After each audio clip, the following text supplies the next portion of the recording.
2 oras bago ako mag-out sa trabaho, nakatanggap ako ng tawag mula sa misis ko. Dumating raw ang kanyang mga tiyahin at makikipagkita siya sa mga ito.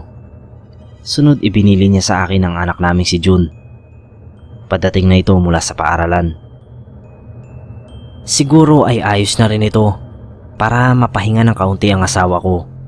Palagi na lang kinakain ang oras niya ng mga gawaing bahay. Parang nawawala na siya ng panahon para sa kanyang sarili. 10 taon na kaming kasal ni Shirley at nabiyayaan kami ng isang anak, si June. 9 na taong gulang pa lang ito pero talaga namang maaasahan mo na sa iba't ibang bagay. Hindi namin inaalala ang magbabantay sa kanya kapag pareho kaming wala ni Shirley sa bahay. Dahil siya mismo kayang maghanda ng pagkain niya at maglinis-linis sa bahay. Siguro malaking parte ng pag-uugali ni June ay namana niya sa kanyang ina. Buti na lang dahil likas akong tamad at hindi mo maaasahan sa gawaing bahay. Medyo ginabi ako dahil sa sobrang traffic. Pagdating ko ng bahay, nakita ko si June na nakaupo sa sala. Parang may kakaiba sa anak ko ngayong gabing ito. Dati kasi kapag kaming dalawa lang ang naiiwan sa bahay, dadatnan ko na lang ang nakahaing pagkain sa mesa. Pero ngayon kahit kanin yata ay wala pang nakasaing. Sinabi ko kay June na magbibihis lang ako at ipaghahanda ko siya ng pagkain. Dumiretso ako sa kwarto naming mag-asawa, nagbihis ng pangbahay at naglakad pabalik sa sala para makipagkwentuhan sa anak ko. Naupo ko sa tabi niya nang mapansin kong namumutla ito at parang takot na takot. Nag-alala ako agad at tinanong ko siya kung ayos lang ito. Pabulong naman itong sumagot sa akin. Daddy, mayroong multo dito. Ninakaw niya ang anyo ko. Nandun siya sa kwarto ko. Daddy, natatakot ako. Napalitan ng ngiti ang bakas ng pag-aalala sa mukha ko. Anak, hindi totoo ang mga multo o kaluluwa. Produkto lang ng imahinasyon mo ang mga yan. Tinatakot mo lang ang sarili mo. O sige, patutunayan ko sa'yo na walang multo dito, okay?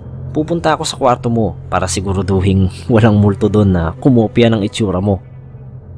Hindi sumagot ang anak ko. Nakatitig lang ito sa akin. Ako naman ay tumayo upang tumungo sa kanyang kwarto. Pagdungaw ko sa kwarto, halos matumba ako sa aking kinatatayuan. Dahil nakatayo sa tabi ng kama ang aking anak na si June. Nakayuko lamang ito at hindi kumikilos. Ayaw kong maniwala, ngunit nasa harap ko mismo ang multo na tinutukoy niya. Bigla itong napatingin sa akin at naglakad papunta sa kinaroroonan ko. Agad akong tumakbo pabalik sa anak ko na nakaupo pa rin sa sala. Hinawakan ko ang nanlalamig na kamay niya upang sabay kaming tumakbo palabas ng bahay. Nang biglang mag-ring ang cellphone ko. Pagsagot ko ay narinig ko ang tinig ng aking asawa. Hindi na raw ito nakapag-text dahil nalobat ang cellphone niya. Ibinili niya sa akin ang ulam na nasa ref. Sabay sabing na-miss daw si June ng kanyang mga pinsan, kung kaya't isinama niya ito. Ibig sabihin, ako lang mag-isa ngayon dito sa bahay at wala ang anak kong si June. Dito nagbagong anyo ang mga nilalang na kasama ko. Huwag kang matakot, Daddy. Hindi naman totoo ang mga multo. Oo nga, Daddy. Produkto lang kami ng imahinasyon mo. Tinatakot mo lang ang sarili mo, Daddy. Sige, patutunayan namin sa'yo na walang multo dito. Okay?